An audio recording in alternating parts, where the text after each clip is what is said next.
thought I'd take the opportunity today while I'm warming my horse up to just talk a little bit about my journey in my horsemanship and the meaning that it has had to me. I grew up on a horse farm, and my parents always had horses ever since I can remember. And I, by the age of 16, had a great horse that I was doing quite a bit of barrel racing on, and on that same horse, dressage and eventing. And right in there, I was also teaching lessons. So I had a pretty good school horse program going, and I was giving horse camps in the summer with my now husband. And I thought I was doing pretty good.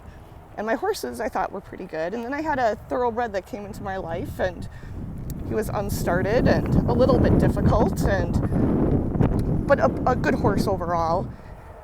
And at that time, I was using some of the ideas that John Lyons uses. I was also exposed to Pirelli and using some of those ideas when I was working with my horses.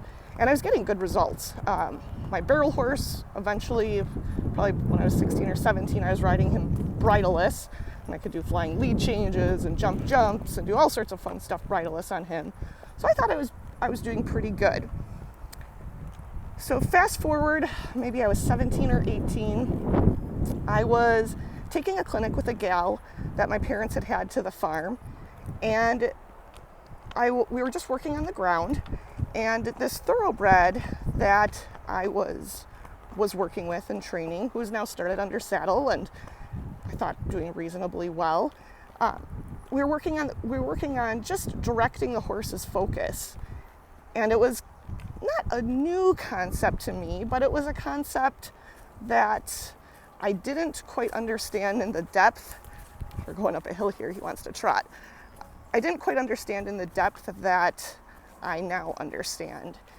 And she was watching me, and she came over and she took a whole, or she came over and she showed me, or excuse me, told me to direct his focus one way or the other.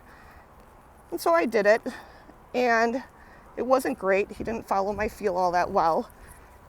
And she kind of scowled and shook her head, and I was a little kind of, unsure and nervous, kind of, because I was a little on the spot and I wasn't quite sure what I had done wrong.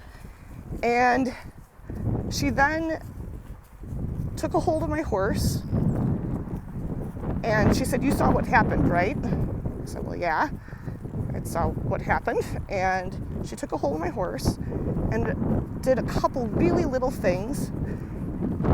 And then I watched my horse come to life.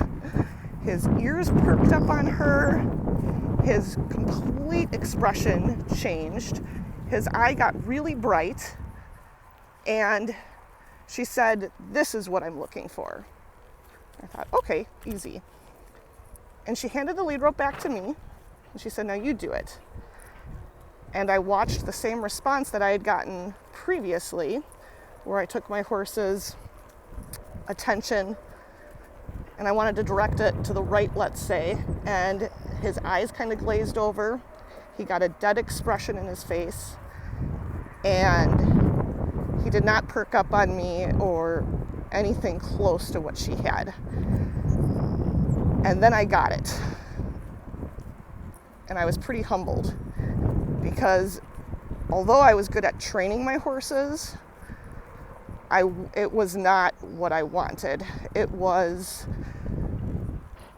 training, not communicating. And I was quite humbled at that time.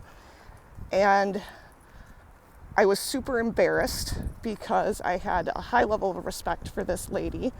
And I wanted an affirmation on how good I was doing with my horses. And instead, I found out that I wasn't doing good at all. And what I was doing with my horses had no meaning to them at a spiritual level. And my hope with the audio lessons is to start to convey the differences between training a horse and communicating to them. Because when you're communicating, and actually not to them, but with them, it brings about a whole nother level of relationship. And it's one that actually means something to the horse. And then you start to kind of find these little places in your life everywhere where you start to realize how you can communicate with your horses and communicate with others by really feeling for them and feeling for what's going on internally with them. It changed the way I related to my students, and it also has made a huge difference in how I relate to my children now that I'm a parent. And it's pretty deep, and it's really special. And as we move forward, I think some of you are already getting the audio lesson on riding the mind. And I would love to hear your feedback, because I think it's going to give you a good feel for communication and taking a consideration of where your horse is today and working with the inside of the horse, not the outside. And you're going to start to see some changes in the way your horse looks at you. Now when I reach down the rope for my horses, what I'm looking to do is engage them in a conversation, not tell them what to do. So instead of thinking of a stimulus and then getting a response off of that stimulus and then having a reward, it's something that's much deeper and much more meaningful. And when I reach down the rope, my horse perks up and their eyes get bright and they look at me like, "Hey friend, what are we going to do today?" And that's the best. And that's what it's all about, no matter what discipline you ride. Okay, I hope you enjoy your audio lesson on riding the mind, and please let me know what your thoughts are on it. All right, happy trails. Have a great day.